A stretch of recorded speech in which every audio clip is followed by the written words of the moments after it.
ನೋಡಿ, ಬದನೆಕಾಯಿ ಬಜ್ಜಿಗೆ ಬದನೆಕಾಯಿನ ಬೇಯಿಸ್ಕೊಳ್ಳೋಣ. ಬಾಣಲೆಯಲ್ಲಿ ಸ್ವಲ್ಪ ನೀರು ಹಾಕಿ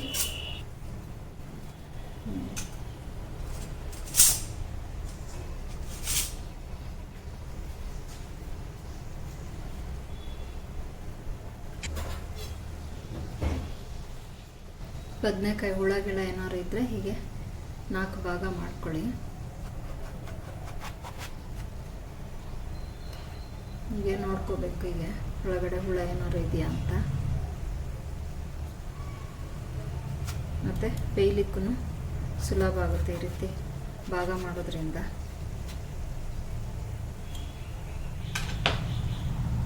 ನೋಡಿ, ಏನು ಹುಳ ಇಲ್ಲ. ಈ ರೀತಿ ಮಾಡಿಕೊಂಡು ಹೀಗೆ ಬೇಯಲಿಕ್ಕಿಡೋಣ. ನೋಡಿ, ಚೆನ್ನಾಗಿದೆ ಬದನೆಕಾಯಿ. ನೋಡಿ, ಇದು ಕೂಡ ಚೆನ್ನಾಗಿದೆ, ಏನೂ ಹುಳ ಏನೂ ಆಗಿಲ್ಲ. ಈ ರೀತಿ ಇಟ್ಬಿಟ್ಟು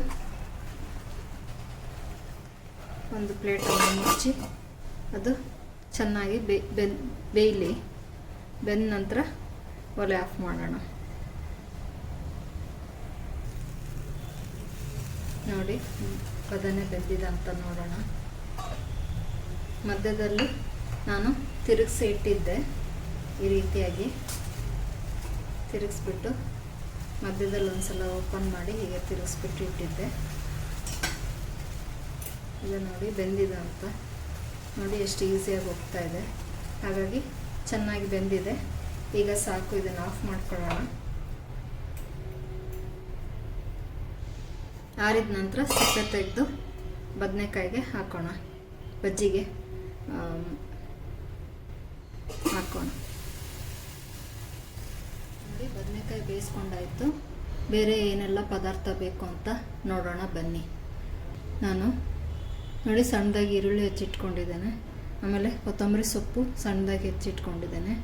ಖಾರಕ್ಕೆ ಮೆಣಸು, ಆಮೇಲೆ ಬೆಳ್ಳುಳ್ಳಿ, ಒಂದು 5ರಿಂದ 6 ಬೆಳ್ಳುಳ್ಳಿ, ಸ್ವಲ್ಪ ಹಸಿ ಶುಂಠಿ, ಮತ್ತು ಒಗ್ಗರಣೆಗೆ ಕರಿಬೇವು, ಸಾಸಿವೆ, ಜೀರಿಗೆ, ರುಚಿಗೆ ತಕ್ಕಷ್ಟು ಉಪ್ಪು, ಒಂದು ಚಿಟಿಕೆ ಅರಿಶಿನ, ಇಂಗು, ಮತ್ತು ಇದು ಹುಣಸೆ ಹಣ್ಣು. ಇದನ್ನು ರಸ ತೆಗೆದು ಅದಕ್ಕೆ ಹಾಕಬೇಕು. ಆಮೇಲೆ ಸ್ವಲ್ಪ ರುಚಿಗೆ ತಕ್ಕಷ್ಟು ಬೆಲ್ಲ. ಇದು ನಾನು ಬೆಲ್ಲನ ಕರಗಿಸಿ ಸೋಸಿಟ್ಕೊಂಡಿರ್ತಕ್ಕಂಥದ್ದು. ಇದಿಷ್ಟು ಪದಾರ್ಥ ನಮಗೀಗ ಬದನೆಕಾಯಿ ಬಜ್ಜಿ ಮಾಡಲಿಕ್ಕೆ ಬೇಕು.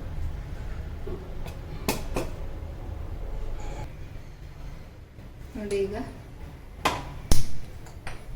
ಬದನೆಕಾಯಿ ಬಜ್ಜಿ ಮಾಡಲಿಕ್ಕೆ ಮೆಣಸು ಮತ್ತು ಜೀರಿಗೆಯನ್ನು ಸ್ವಲ್ಪ ಬಿಸಿ ಮಾಡ್ಕೊಳ್ಳೋಣ.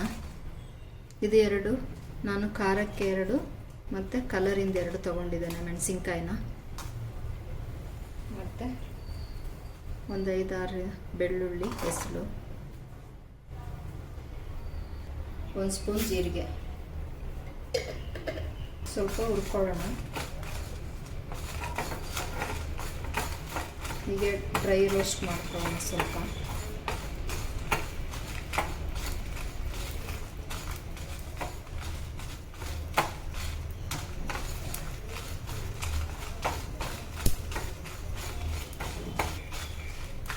ಸಾಕು,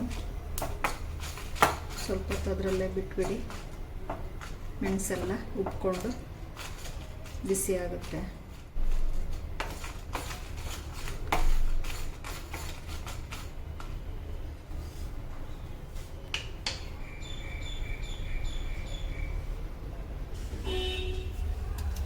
ನೋಡಿ, ಕಲ್ಲನ್ನು ತೊಳೆದು ಒರೆಸ್ಕೊಂಡು ಬಂದಿದ್ದೇನೆ.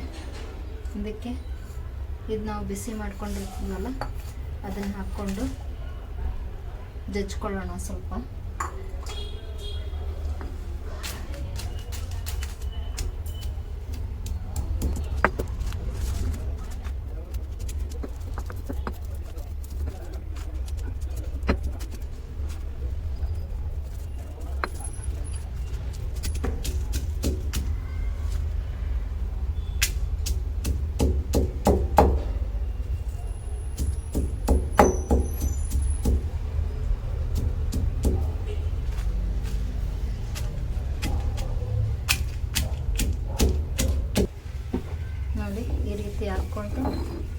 ಇಷ್ಟು ಸಣ್ಣ ಆದರೆ ಸಾಕು, ತುಂಬ ನೈಸಾಗಿ ಆಗಬೇಕು ಅಂತ ಏನಿಲ್ಲ.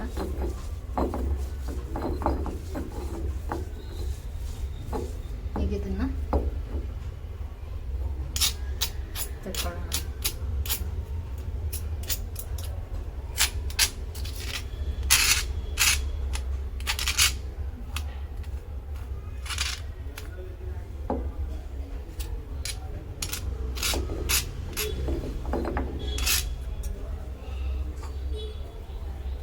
ಇದಕ್ಕೆ ತಗೊಳ್ತಾ ಇದ್ದೇನೆ.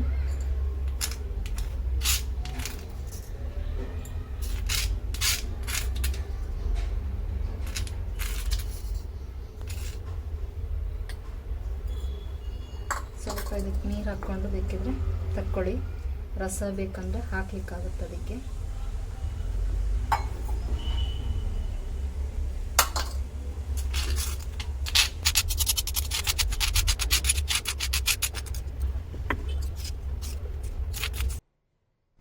ನೋಡಿ ಎಷ್ಟು ಈಸಿಯಾಗಿ ಬರುತ್ತೆ.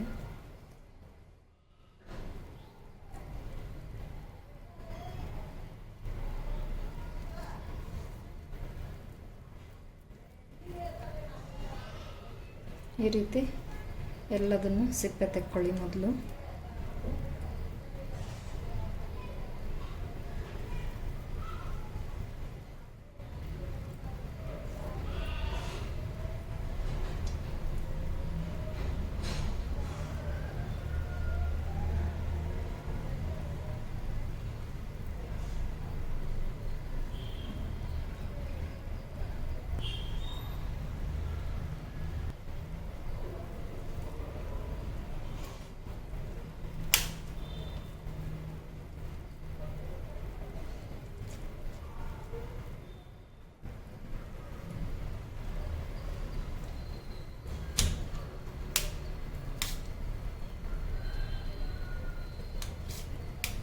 ಈ ರೀತಿ ತೆಗೆದಿಟ್ಕೊಳ್ಳಿ ಎಲ್ಲದನ್ನು.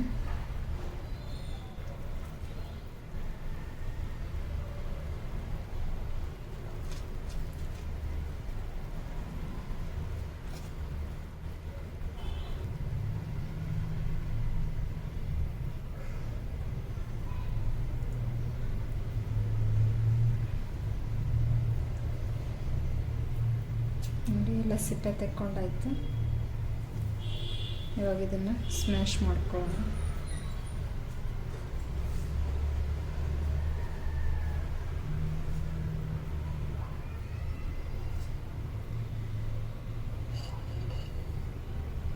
ನೋಡಿ ಉಪ್ಪು ಹಾಕ್ಕೊಳ್ತಾ ಇದ್ದೀನಿ ನಾನು ಇವಾಗಲೇ.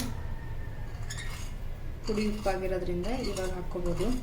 ಇಲ್ಲಾಂದರೆ ನಾವು ಮೆಣಸನ್ನ ಕುಟ್ಕೊಂಡ್ವಲ್ಲ, ಕಲ್ಲುಪ್ಪು ನೀವೇನಾದ್ರು ಉಪಯೋಗಿಸಿದ್ರೆ, ಮೆಣಸು ಕುಟ್ಕೊಂಡವಲ್ಲ ಅದ್ರ ಜೊತೆಗೇ ಹಾಕ್ಕೊಂಡು ಕುಟ್ಕೋಬೋದು.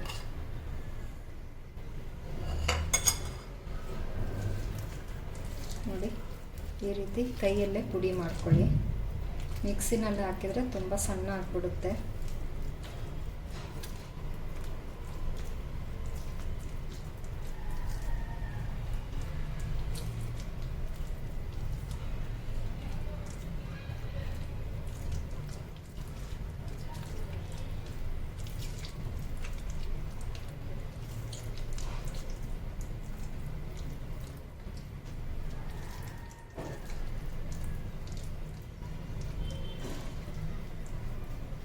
ನೋಡಿ ಒಳ್ಳೆ ಬೆಂದಿರೋದ್ರಿಂದ ತುಂಬ ಸುಲಭದಲ್ಲಿ ಈ ರೀತಿ ಪುಡಿ ಮಾಡ್ಕೋಬೋದು.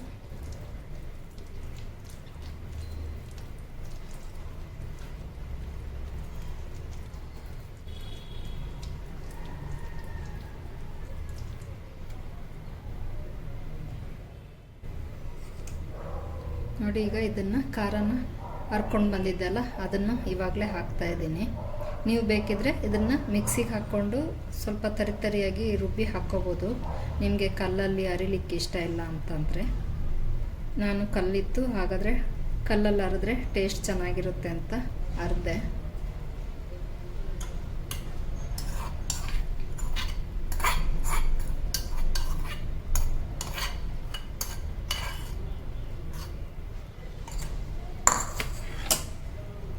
ಆಮೇಲೆ ಈ ಹುಣಸೆ ಹಣ್ಣಿನ ನೀರನ್ನು ಚೆನ್ನಾಗಿ ಕಿವುಚ್ಬಿಟ್ಟು ರಸನ ಹಾಕ್ಕೊಳ್ಳಿ ಇದಕ್ಕೆ. ನೋಡಿ ಈ ರೀತಿ.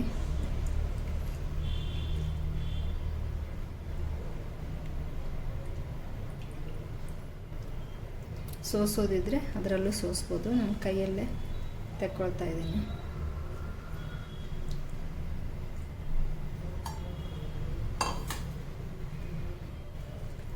ನೋಡಿ ಅದನ್ನು ಚೆನ್ನಾಗಿ ಮಿಕ್ಸ್ ಮಾಡಿ ಈಗ ಇದಕ್ಕೆ ಒಗ್ಗರಣೆ ರೆಡಿ ಮಾಡೋಣ ಬನ್ನಿ.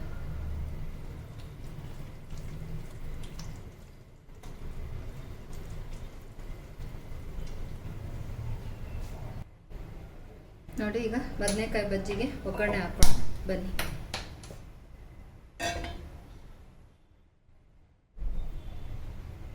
ಮೀಡಿಯಂ ಫ್ಲೇಮಲ್ಲಿ ಇಟ್ಕೊಳ್ಳಿ.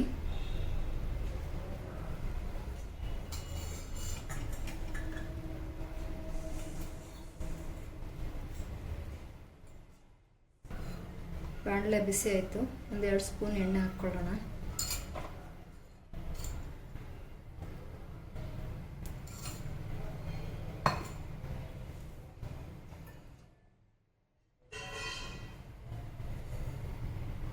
ನೋಡಿ ಸಾಸಿವೆ, ಜೀರಿಗೆ, ಇಂಗು ಮತ್ತು ಸ್ವಲ್ಪ ಅರಿಶಿನ ಹಾಕ್ತಾ ಇದ್ದೇನೆ. ಕರಿಬೇವು,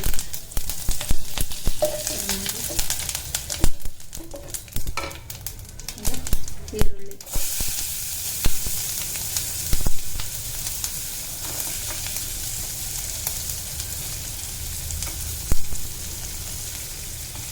ಈರುಳ್ಳಿ ತುಂಬ ಏನು ಬಾಡಬೇಕು ಅಂತ ಇಲ್ಲ.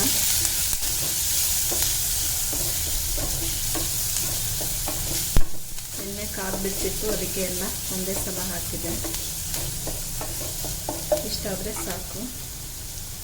ಈಗ ಇದನ್ನು ಮಾಡಿ ಇಟ್ಕೊಂಡಿದ್ವಲ್ಲ ಮ್ಯಾಶ್, ಅದನ್ನು ಇದಕ್ಕೆ ಹಾಕ್ಕೊಳ್ಳೋಣ.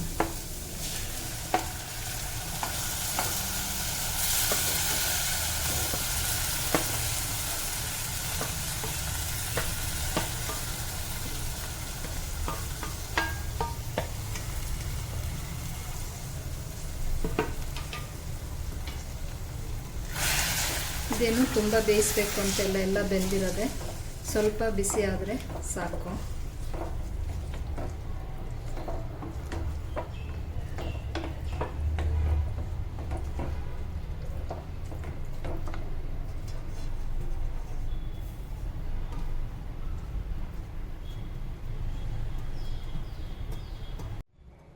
ನೋಡಿ ಬಿಸಿ ಆಯಿತು. ಈಗ ಇದು ಸ್ವಲ್ಪ ತೆಳ್ಳಗಿರೋದ್ರಿಂದ 2 ಸ್ಪೂನು ಬೆಲ್ಲ ಹಾಕ್ತಾ ಇದ್ದೀನಿ. ನಿಮ್ಮ ಟೇಸ್ಟಿಗೆ ತಕ್ಕಂಗೆ ನೋಡಿ ಹಾಕ್ಕೊಳ್ಳಿ. ಉಪ್ಪು ಖಾರ ಎಲ್ಲ ಏನಾದ್ರು ಕಮ್ಮಿ ಆಗಿದ್ರೂ ಹಾಕ್ಕೊಂಡು ಈಗ ಸರಿ ಮಾಡ್ಕೋಬೋದು. ನೋಡಿ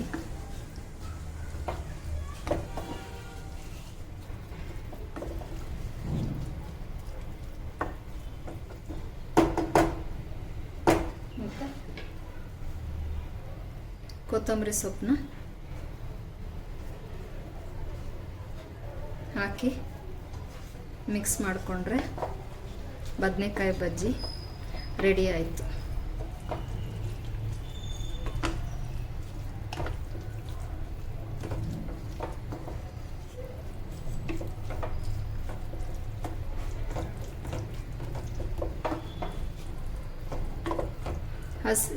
ನೀವು ಬೇಕಿದ್ರೆ ಈರುಳ್ಳಿನ ಹಸಿದು ಹಾಕ್ಕೋಬೋದು.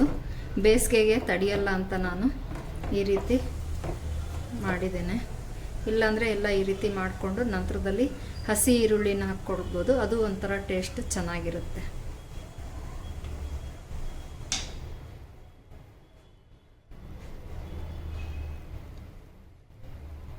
ನನ್ನ ಈ ವಿಡಿಯೋ ಇಷ್ಟ ಆಗಿದ್ರೆ ದಯವಿಟ್ಟು ನನ್ನ ಚಾನಲ್ನ ಸಬ್ಸ್ಕ್ರೈಬ್ ಮಾಡ್ಕೊಳ್ಳಿ. ಮತ್ತಷ್ಟು ಇಂತಹ ವಿಡಿಯೋಗಳಿಗಾಗಿ ಹಾಗೆ ಬೆಲ್ ಐಕಾನ್ನ ಒತ್ತಿ ನನ್ನ ಎಲ್ಲ ವಿಡಿಯೋಗಳ ನೋಟಿಫಿಕೇಷನ್ ನಿಮಗೆ ಬರುತ್ತೆ. ಹಾಗೆ ಒಂದು ಲೈಕನ್ನು ಕೊಡಿ. ನಿಮ್ಮ ಫ್ರೆಂಡ್ಸ್ ಆ್ಯಂಡ್ ಫ್ಯಾಮಿಲಿಗೆ ಶೇರ್ ಮಾಡಿ. ಧನ್ಯವಾದಗಳು. ಈ ರೀತಿಯಾದ ಒಂದು ಬದನೆಕಾಯಿ ಬಜ್ಜಿಯನ್ನು ಮಾಡ್ಕೊಂಡು ನೋಡಿ ಹೇಗಾಗಿದೆ ಅಂತ ನನಗೆ ಕಮೆಂಟ್ ಮುಖಾಂತರ ತಿಳಿಸೋದನ್ನು ಮರಿಬೇಡಿ.